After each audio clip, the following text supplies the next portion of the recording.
I'd like to just present on behalf of Working on Fire some of the research that we're doing in South Africa. Looking at your landscapes, it's not obvious that it be immediately applicable here, but there are a lot of principles that you can use and adopt. So what we developed were open-ended fire breaks, which was new technology in South Africa for creating extensive fire breaks in challenging landscapes. Africa is known as a fire continent. The vegetation evolved under fire regime, and wildfires devastate vast areas of South Africa every year during the dry season, with unacceptable loss of human lives, livestock and property. And this results in huge economic losses in the agricultural, forestry and wildlife sectors. And there are some hectares that are burnt every year by wildfires. These wildfires causes huge hardships for rural communities, and they occur on an annual basis and very, very often. Now, what is the fire culture in South Africa? We do a lot of work in the semi-arid grasslands and the savannas, and the culture is to deal with the wildfire crisis. Commercial farmers in the drier areas are reactive to fires, they're not proactive.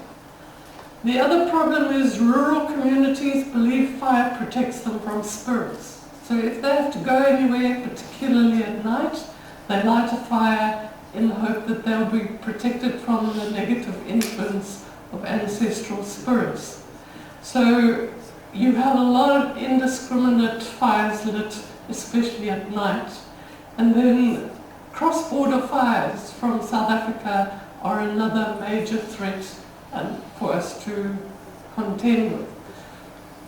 A critical factor is it's really important for the public to take cognizance of the interaction between weather and fire behavior.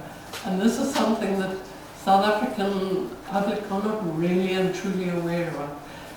Weather actually feeds fire. In South Africa we have bergwind conditions which are very hot and dry, so these uncontrolled wildfires occur under the bergwind conditions where you have high temperatures, low relative humidity and increasing wind speed.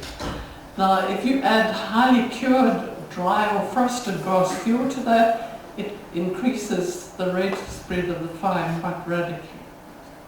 Sorry, I'm having a finger problem too. In South Africa we used the Fire Danger Index, which has been adapted to South African conditions.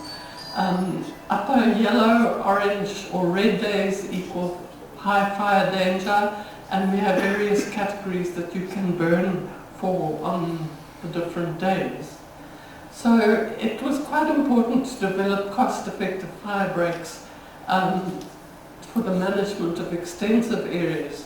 And also we thought that these fire breaks will provide protection for rural communities living in remote areas and in mountainous areas who do not have access to facilities to fight wildfires.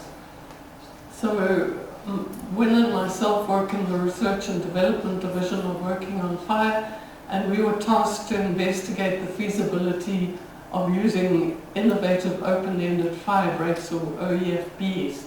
Now, we had to develop the best operating procedures for the open-ended fire breaks in savanna and grassland areas. Okay. Where did the idea came from? The Australians used this innovation, and they burn hundreds of kilometres of hectares, but then they don't have high population densities, particularly in Western Australia where they use it. So they create economically viable fire breaks over vast distances using a minimum of manpower. So the CEO of Working on Fire came back from Australia and said, oh, right, go ahead and test this, but we had to adapt it for South African conditions. The concept is that you apply controlled burns to partially cured grass fuels during the late summer as a continuous ignition line in the late afternoon or early evening, and the fire will then burn very slowly because you have green fuels, and your temperature regimes are changing, your humidity regimes are changing, so the rate of spread and intensity of the fire will be significantly reduced by burning these semi-fuels. The decreasing temperature and increasing relative humidity in the late afternoon results in the formation of dew on the grass fuel, approximately 3 to 4 hours after the ignition of the open-ended fire break. So you ignite it late in the afternoon when your weather regime is changing, and then when the dew point occurs later in the evening, it helps put the fire out. Now the final product, this is an open-ended fire break. You can see the difference. It can be of varying widths, whereas a conventional fire break is between designated lines that your fire crews have been burned. So what were the best operating procedures? The grass fuel is the main fuel load, and because of palatability and ecological issues, we set the quantity at 4,000 kilograms per hectare. Less than that, the fuel is still grazable, so it makes more sense to graze it with livestock or wildlife rather than to burn it. Your grass curing should be 30 to 40% dry matter. Your age of the fuel should be preferably 2 years since the last burn, so that you have some litter to carry the fire. Your temperature should be less than 25 degrees centigrade, the relative humidity greater than 50%, your wind speed not too high, less than 8 kilometers per hour, which translates into a fire danger index of less than 25, which is a green day. The season of burn is late summer, early autumn for 2 to 3 year old grass, which means we can burn any time from the end of February into April. But if you have to burn 1 year old fuel, you move closer into the winter when you'll get more dry grass to carry the fire. And we tested this along the boundary of the Kruger National Park, and you can see the open-ended fire break. And just a note, it was burning conventional fire breaks during the day. People tend to start at 9 o'clock, they burn into rising temperatures, and you very often get spot fires or the fires jumping. Whereas if you do an open-ended fire break, when you're burning into decreasing temperatures and rising humidities, you minimize that problem. Now, open-ended fire breaks were done using aerial ignition, but we had an experiment, and due to the weather conditions, they had not burnt the fire breaks for us. Now this guy here,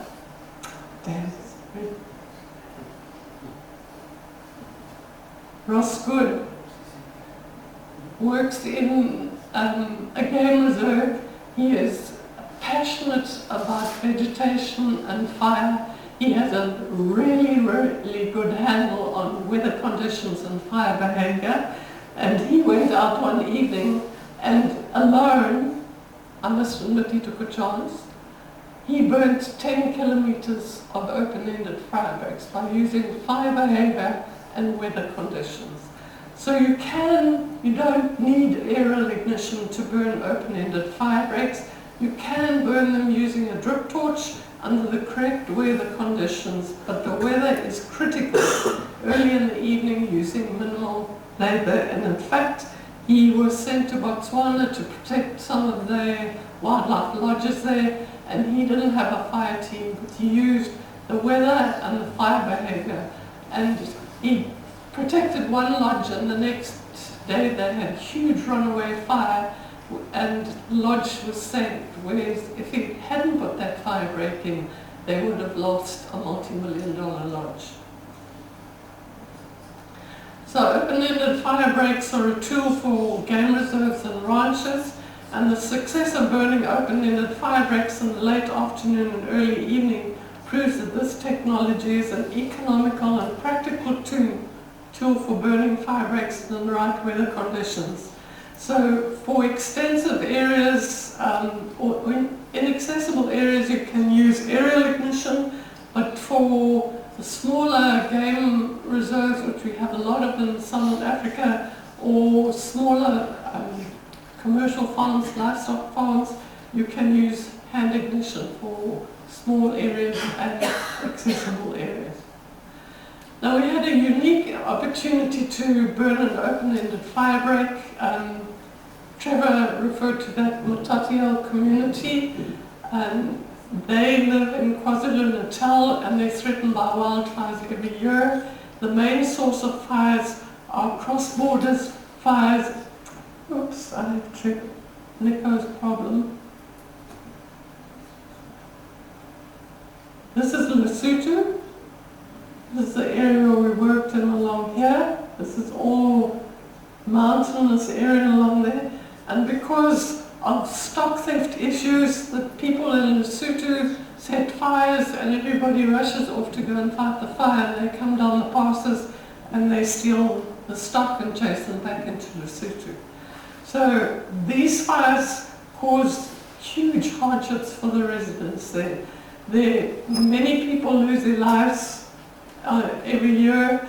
They lose their livestock, the schools are threatened, their houses burn down. So we were asked to come in, and this is the area, high mountains, highly inaccessible, scattered communities, and so to go in and burn with conventional means is not that easy in that area.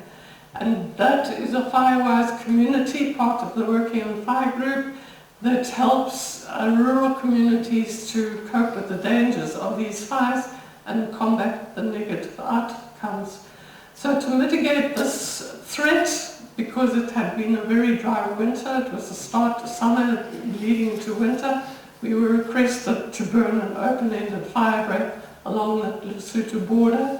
The window of opportunity was very narrow. It had to be done before the first frost resulted in very high curing grass percentage.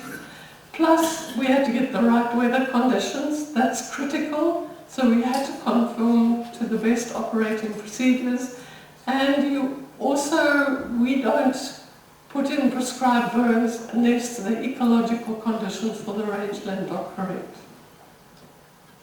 So you can imagine in this kind of terrain, to get the fuel loads using that disc pasture meter, collecting the grass samples to get grass curing was a huge challenge. It would take 2 days sometimes to get into those high areas, even on horseback. The other challenge was that to get weather forecasts for that area. Lesotho is very isolated and fairly undeveloped, so they don't have lots of weather stations, and the weather stations in South Africa are far away from where the operational area. So we had a major problem collecting data on which to base our assessments of the outcome. So it was a major challenge. But in any event, we sent a Firewise team in to collect data from areas as accessible as possible, and the fuel load was from 1900 to 3000 kilograms per hectare. It didn't meet the 4000 kilograms criteria, but it was critical to protect that community. And we decided that we'd rather go for risk mitigation and protection of lives than stick to the ecological criteria. And the grass curing from the samples that we could collect was 40 to 60% at the high altitudes of about 1800 to 2000 meters.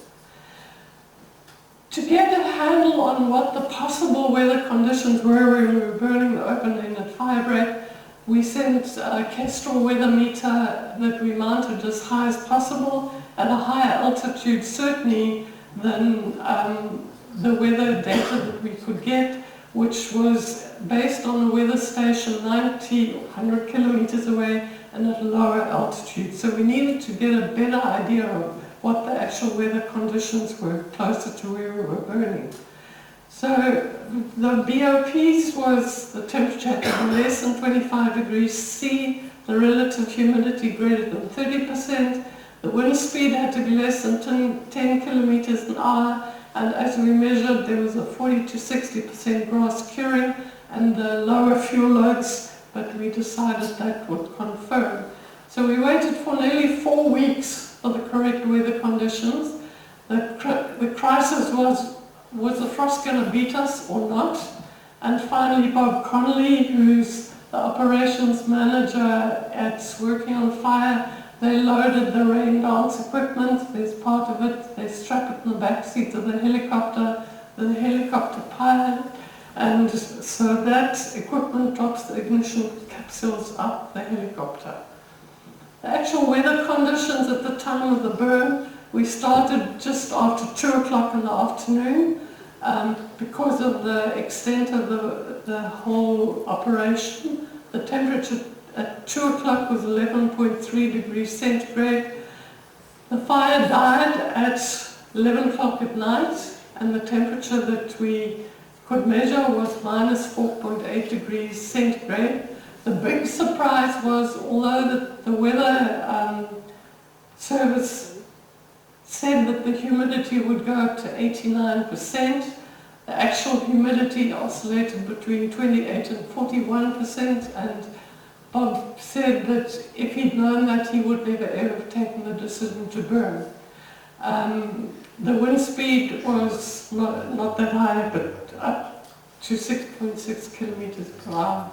And you can see in these, this sort of terrain, you couldn't get a fire team in there to put in a fire break.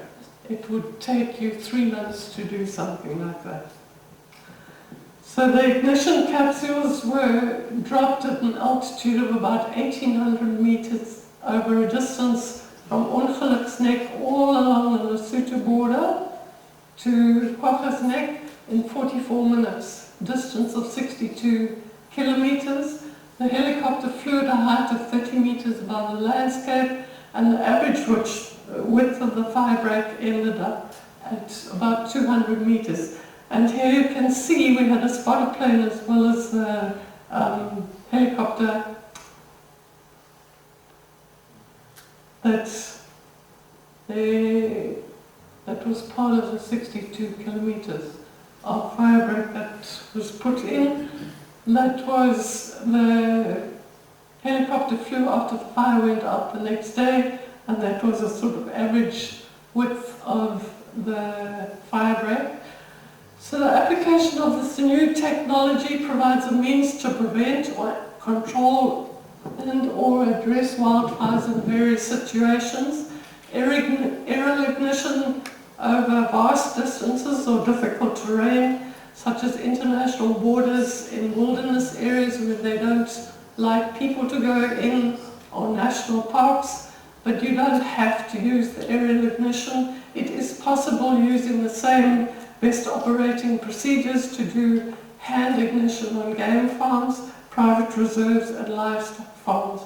But it's really, really critical to use the best operating procedures, stick to them for successful outcomes. We had really important research findings. In the lower, warmer altitudes, relative humidity is the controlling factor to put the fire out.